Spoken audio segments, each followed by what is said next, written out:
Hey guys, hope you're all safe and well during this crazy situation. Um, and hopefully things will get back to normal or normal for how we know it as soon as we can.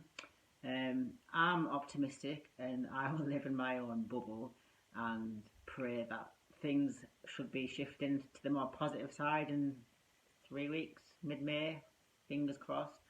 Um, Otherwise, my hair is going to get even longer, and I'm going to have a big bush on this side of my head. Um, but hey, I'm healthy and I'm safe and fitting well. So, my reason I've come on today is to talk about getting a chub monster, getting fat, getting a chunky monkey, especially for women and guys, I guess, who have retired or who've stopped competing or who are having a break or in the off season, or anyone really. Joe Blogs, if you're listening, whoever Joe Blogs is. But yeah, I think the point I'm trying to get across is to stop making excuses why you're getting fat. We all do it. I've done it. I have done it lately. Clearly since my show, and I think if you go through my YouTube clips, each time you see me, I get a bit fat and chunky. And I've been putting a lot of that down, like myself, to like hormone issues, coming off supplements, being female, and it's 6 months now since I competed in November in Romania. And people put like adding body fat on to different reasons rather than actually admitting the fact that they're overeating too often and too much. So instead, like, there's things they say they're insulin resistant, they've got thyroid issues, what else? The leptin levels are messed up. Cortisol's a good one, the stress hormone. Now, you can go through the list of excuses, and yes, like many people might have these issues. Like some people might have like hypothyroidism. Some people might have like produced too much cortisol and be in a really stressful situation, as like now. People might be insulin resistant, but guess what? All that boils down to how did all that begin in the first place? Is you're eating too much, too often. That's basically it. And that's what it all boils down to. So you've got to be accountable, and that goes to me included. I mean, I've been saying, oh yeah, it's been a stressful time. Been 6 months now since I competed. My body's coming like had a backlash. It's now a payback time, so to speak.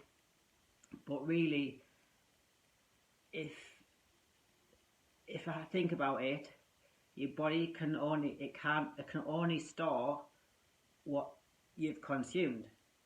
So if you're eating really clean and less, your body can't store excess amounts if you're not eating excess amounts, if that makes sense. So basically, if you're taking an excess amount of food, your body's going to.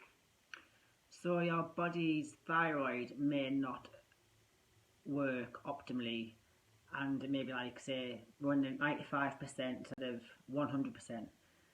But hypothyroidism in itself will only cause a small amount of weight gain. It's not going to make you really, really fat. It'll just make you a little bit more fat. But the question is, how did you gain that weight in the first place to cause changes to your thyroid and to cause that hypothyroidism? Much like, say, and then we have cortisol, the so-called stress hormone, and it's assumed that when you overproduce cortisol, then that causes body fat storage. Well, yeah, it can cause a slight decrease in T4 to T3, which obviously has an effect on your metabolism. However, cortisol in itself is actually a fat metabolizer, so it actually helps with burning body fat, but obviously too much causes the reduction of T3 to T4, which knock-on effects on your metabolism. So cortisol is not to blame for getting fat. It all comes back to eating too much, doing too little. I always remember John Hodgson telling me, I think he's told it a few times in his podcast, but he always said to me, well, the thing is, when you say, you obviously, when I was prepping, he used to say to me, you clearly are eating too much and not doing enough activity, because I say I'm stressed, blah, blah, blah. He said, if you liken it to, and this sounds quite horrible, like, but to the Nazi prisoners of war, they were like emaciated, they were skin and bone, and they had, how much stress were they under? And they hardly got any food, but they were doing lots of activity, and the result was they had nothing on them. So that's obviously the extreme. What my point is that we can't blame stress in today's society for being fat, because look at all the stress, for example, those prisoners of war are under, and they ate less, they did more. So that kind of knocks that excuse, if you like, on the head. So it all boils down to what goes in here, and the amount of activity you're going to do. So if you're sitting your ass all day, which to be fair is like really easy at this point in time, but it is what you make of it. You don't have to sit on your ass and watch TV and go through your phone all the time.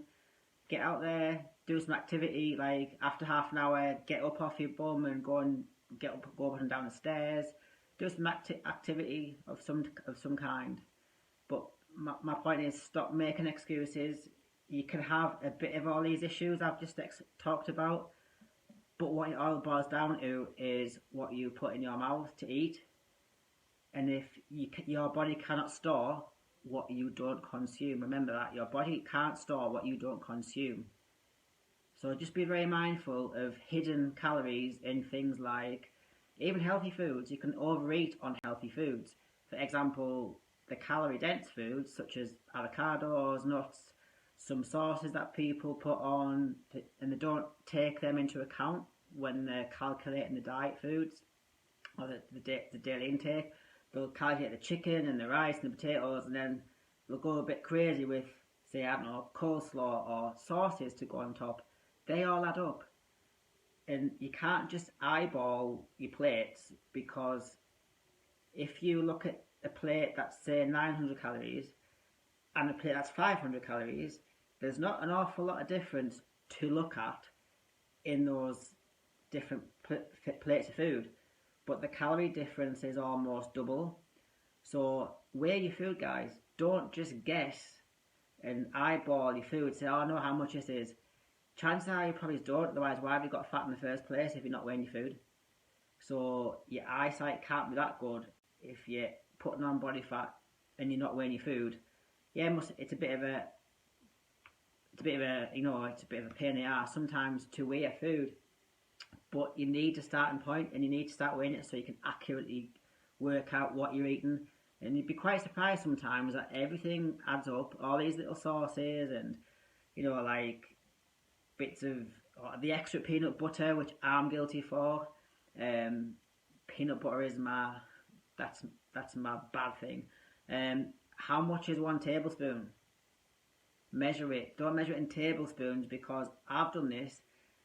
And a tablespoon will be a heap. I mean, it could be a big old tablespoon, but in actual fact, what you only need is probably a teaspoon.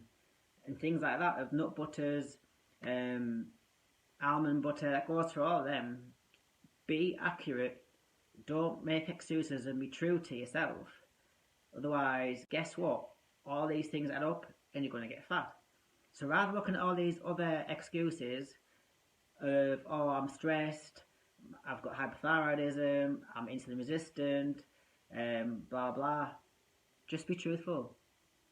Be accountable to yourself and admit that you're eating too much and doing too little. Okay guys, that's my rant over, and I'll speak to you soon.